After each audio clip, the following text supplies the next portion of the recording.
제14회 아시안 리더십 컨퍼런스에 참석하시기 위해 대한민국의 수도 서울에 오신 여러분 모두를 환영합니다. 올레나 젤렌스카 우크라이나 영부인님, 율리아 스비리덴코 우크라이나 경제부총리님, 보리스 존슨 전 영국 총리님, 존 하워드 전 호주 총리님, 마하티르 말레이시아 전 총리님, 다케다 료타 이란 의원연맹 간사장님, 이렇게 서울에 오신 것 환영드립니다. 오늘 250분의 글로벌 리더들이 한자리에 모였습니다.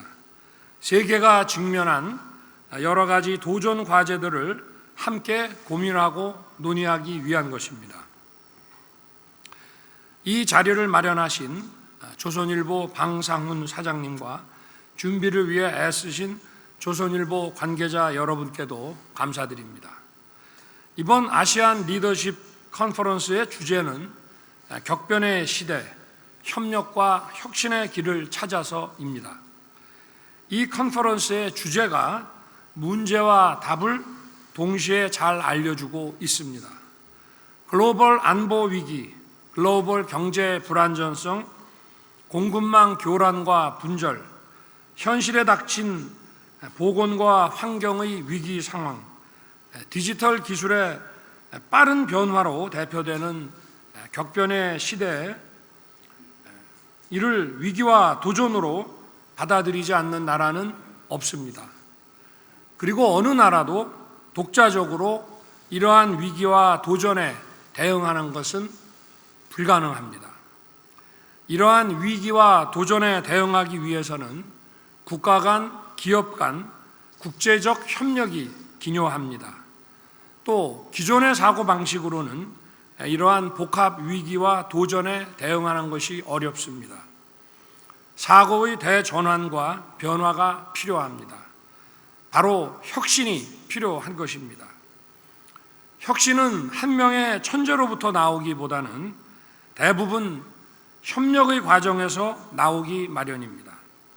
특히 국제적 협력은 혁신을 창출하기 아주 좋은 토양이 됩니다.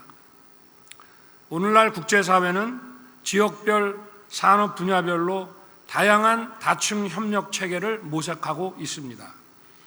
이러한 협력 시스템이 세계가 직면한 도전과 위기를 한 국가나 일부 국가들의 문제가 아니라 전 인류의 문제로 인식하고 공동의 해결 노력을 기울이게 만듭니다. 이러한 공동의 문제 해결 과정을 통해 세계 평화가 유지되고 규범에 입각한 국제 질서가 더욱 존중받게 되는 것입니다. 대한민국은 세계가 직면한 위기와 도전에 공동의 해결책을 모색하고 협력하기 위해 글로벌 중추 외교, 글로벌 책임 외교, 글로벌 기여 외교를 지향하고 있습니다. 자유, 인권, 법의 지배라는 보편적 가치를 공유하는 국가들과의 협력 시스템을 강화하고 국제 규범을 존중하는 국가들과 포용과 상호 존중의 정신으로 공동의 이익을 추구하면서 글로벌 도전 과제에 함께 대응해 나가고 있습니다. 뿐만 아니라 대한민국은 인프라 개발 ODA, 보건과 기후환경 ODA, 디지털 ODA를 확대하면서 취약 국가들이 소외되지 않도록 글로벌 도전 과제에 함께 대응해 나가고 있습니다. 특히 저는 작년 가을 UN 총회 참석 계기에 디지털 기술의 빠른 변화와 그 발전 속도를 감안하여 디지털 디바이드를 줄이고 디지털 기술의 활용 기회에 대한 공정하고 정의로운 접근을 보장하는 뉴욕 구상을 발표한 바 있습니다. 전 세계의 학생과 미래 세대가 디지털 기술에 대한 공정하고 정의로운 접근 기회를 갖게 하는 것이 진정한 국제 협력과 혁신 창출의 밑바탕이 된다고 저는 확신합니다. 글로벌 위기와 도전 과제를 해결하는 데 함께 노력하기는커녕 힘에 의한 현상 변경과 강압 외교, 핵과 같은 WMD에 의한 협박을 일삼는 안타까운 세력도 있습니다. 국제법과 국제규범을 명백하게 위반하는 이러한 시도에 대해 국제사회가 함께 힘을 합쳐 단호하게 대응하고 공동으로 국제법과 국제규범을 구현해야 합니다.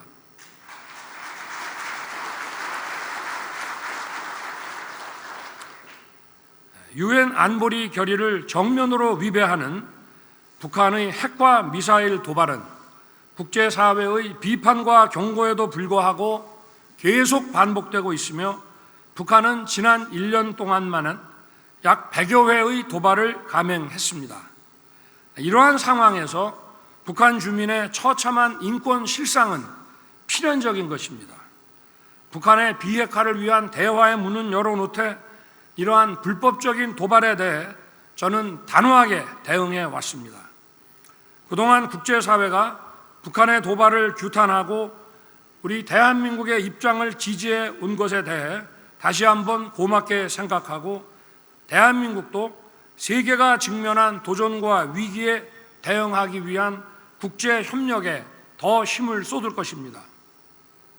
이 자리에는 우크라이나의 올레나 젤레스카 영부인님과 스비리덴코 경제부총리님도 함께하고 계십니다.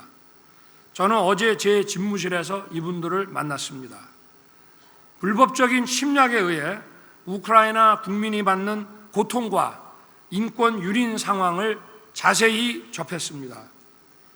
자유, 인권, 법의 지배라는 보편적 가치를 공유하는 국가들은 우크라이나에 대한 불법적 침략과 힘에 의한 현상 변경 시도가 성공하는 전례를 결코 남겨서는 안 된다는 우리 모두의 그 지지를 다 보내야 합니다.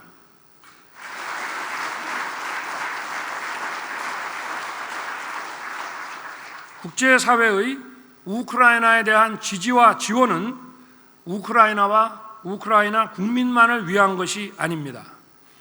글로벌 위기와 도전에 대응하는 국제사회의 협력 시스템을 이러한 지지와 지원이 더욱 강화시켜 줌으로써 세계 시민 전체에게 그 혜택과 이익이 돌아가게 될 것이라고 저는 확신합니다. 기후변화로 아시아와 태평양의 많은 도서 지역들이 침수되고 사라지고 있습니다. 기후위기는 멀리 있는 것이 아니라 바로 우리 눈앞에 다가와 있고 현실이 되고 있습니다.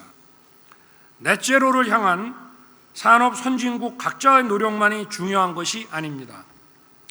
취약국에 대한 친환경, 신재생 에너지 기술 지원을 위해 국제사회가 더욱 노력을 기울이고 협력해야 합니다. 에이즈, 결핵, 말라리아 퇴치를 위한 글로벌 펀드를 시작한 빌 게이츠 전 마이크로소프트 회장은 이러한 질병은 저개발 취약국에서 발생하더라도 그곳에만 머무는 것이 아니라 전 세계 모든 지역으로 확산이 된다. 그러므로 선진국이 이를 세계의 공동 문제로 인식하고 여기에 막대한 재정 공여를 해야 한다고 이야기한 바 있습니다. 안보, 공급망 교란, 기후 환경, 보건 위기는 지구 어느 한 지역에서 발생하더라도 전 지구적으로 급속하게 그 위기가 확산됩니다. 정치 군사적 안보도 과거 지역 안보 개념에서 글로벌 안보 개념으로 바뀌고 있습니다. 글로벌 협력과 공동의 노력이 더 중요해지고 우리가 여기 이렇게 모인 것도 바로 그 때문입니다. 세계 평화는 단순히 전쟁이 없는 상태를 의미하는 것이 아닙니다. 우리가 글로벌 위기와 도전에 공동으로 대응하고 협력하기 위한 기반으로서의 의미가 더 크다고 할 수 있습니다. 그러므로 자유와 혁신, 협력과 평화는 우리 인류가 함께 손잡고 미래로 나아가는 키워드입니다. 이번 리더십 컨퍼런스에서 많은 유익한 논의가 이루어지길 기대합니다.